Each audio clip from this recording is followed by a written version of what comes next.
केंद्रीय मंत्री एसपी बघेल साहब हमारे साथ जुड़ रहे हैं। बघेल साहब, देखिए उत्तर प्रदेश में एक बहुत बड़ी सियासत शुरू हो गई है ओबीसी आरक्षण को लेकर। हाईकोर्ट का आदेश निकाय चुनाव में आरक्षण रद्द करने को लेकर जैसे ही आया, विपक्ष ने आप लोगों को कटघरे में खड़ा कर दिया है कि यह सरकार की साजिश है आरक्षण के खिलाफ। नहीं, विपक्ष के इस आरोप का मैं खंडन करता हूं। जहां तक ओबीसी के मामले में सरकार का मामला है, ये 27% आरक्षण है, इसमें नौकरियों में भी रहा, पंचायत चुनाव में भी रहा, अभी लोकसभा विधानसभाओं में नहीं है। केंद्र सरकार ने नीट में, IIM में, यूजी में, पीजी में, इन सब में आपने देखा होगा कि प्रधानमंत्री ने आरक्षण किया है। क्रीमी लेयर को बढ़ाया है, स्टैंडिंग कमेटी ओबीसी जो नहीं होती थी उसको बनाया है, और उसके साथ साथ बैकवर्ड कमीशन को संवैधानिक दर्जा देने की भी लोकसभा में पास किया और राज्यसभा में। ये अपने घर में जो 2 एक्स्ट्रा बेडरूम है उसमें होम स्टे बिजनेस करके महीने का 60,000 कमा रहे हैं। आपको भी ये करना है तो फ्रीडम ऐप को अभी डाउनलोड कीजिए। नहीं, लेकिन इन तमाम जो आप ये काम गिना रहे हैं, इन तमाम कामों के बावजूद ऐसा क्या हो गया? क्या लगता है, क्या पैरवी सही से नहीं हो पाई? आखिर ये फैसला कैसे आ गया? इसको कैसे देखते हैं आप? देखिए, जो जुडिशरी है इंडिपेंडेंट है, उनका अपने उसमें कोई दखलंदाजी सरकार की नहीं होती है।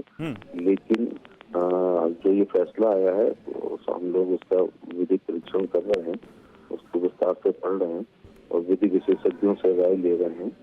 और इस मामले में भारत में बहुत अच्छी बात है कि अगर अपर लोअर कोर्ट से किसी को कोई भी पक्ष संतुष्ट नहीं है तो वो हाई कोर्ट जाता है, हाई कोर्ट से संतुष्ट नहीं है तो सुप्रीम कोर्ट जाता है, तो सुप्रीम कोर्ट में भी चाहता है तो फिर फुल बेंच में भी जाता है। तो ये सब रास्ते भारत के संविधान में दोनों पक्षों के लिए खुले जाते हैं। अच्छा, आप बघेल साहब रहिए हमारे साथ, हमारे रोविंग एडिटर पंकज झा भी हैं। पंकज झा, आप एसपी साहब बघेल साहब से कुछ पूछना चाहें तो? बघेल साहब, एक बात तो मानेंगे ना कि जो ड्राफ्ट नोटिफिकेशन था उसमें ही कहीं ना कहीं कोई गड़बड़ी रही होगी, तभी तो हाईकोर्ट को ये फैसला लेना पड़ा होगा, ये तो आप मानेंगे ना?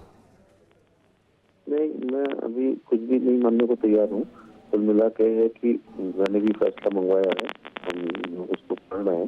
पंजाब सरकार निश्चित तौर से इस मामले में कुछ न कुछ निर्णय लेगी।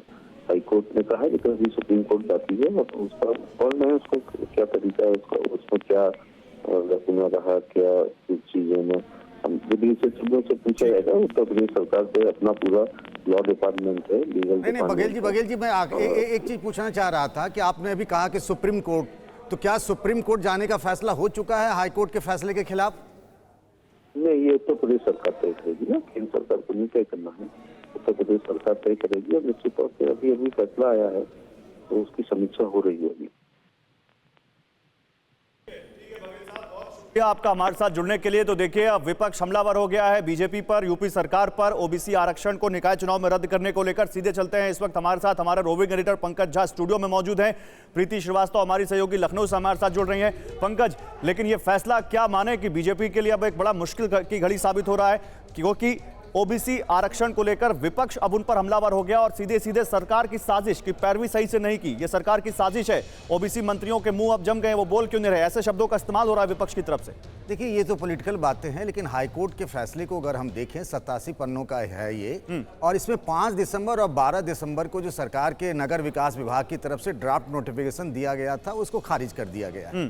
अभी जो मेरी जानकारी मिली है लखनऊ में, वहां पर नगर विकास विभाग के अधिकारी और जो लीगल एडवाइजर्स होते हैं, जिसमें स्टैंडिंग काउंसिल्स होते हैं, उन सबकी बैठक चल रही है और उसमें एक तरीके से ये बात तय हो सकता है शाम तक कि ये जो इलाहाबाद हाईकोर्ट की लखनऊ बेंच का फैसला आया है कि बिना ओबीसी के रिजर्वेशन के आप चुनाव जल्द से जल्द करा लें, उस फैसले के खिलाफ वो सुप्रीम कोर्ट जाने की तैयारी में है। तो अब आगे क्या ये माने कि लड़ाई अब सुप्रीम कोर्ट तक जाएगी? बिल्कुल, अभी की सूरत में तो ऐसे ही संकेत मिल रहे हैं मुझे लखनऊ से कि अब सुप्रीम कोर्ट तक बात जा रही है। प्रीति हमारे साथ लखनऊ से है। प्रीति, देखिए, लखनऊ एपिसेंटर है इस पूरे मामले का, वहां पर सियासत बहुत तेज हो गई है। बताइए, इस वक्त वहां पर ओबीसी आरक्षण पर जो फैसला आया निकाय चुनाव को लेकर हाईकोर्ट का, उसके बाद वहां क्या हो रहा है? समाजवादी पार्टी के वरिष्ठ नेता रामगोपाल यादव ने तो सीधे सीधे सरकार को कटघरे में खड़ा कर दिया।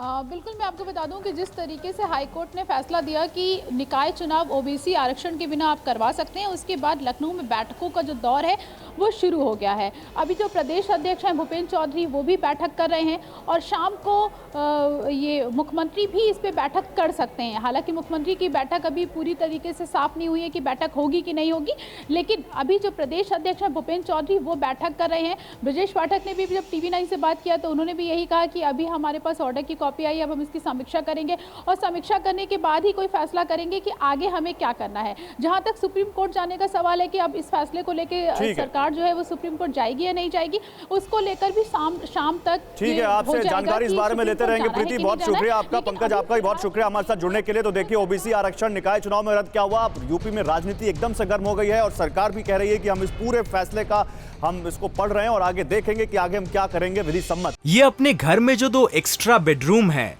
उसमें होम स्टे बिजनेस करके महीने का 60,000 कमा रहे हैं। आपको भी ये करना है तो फ्रीडम ऐप को अभी डाउनलोड कीजिए।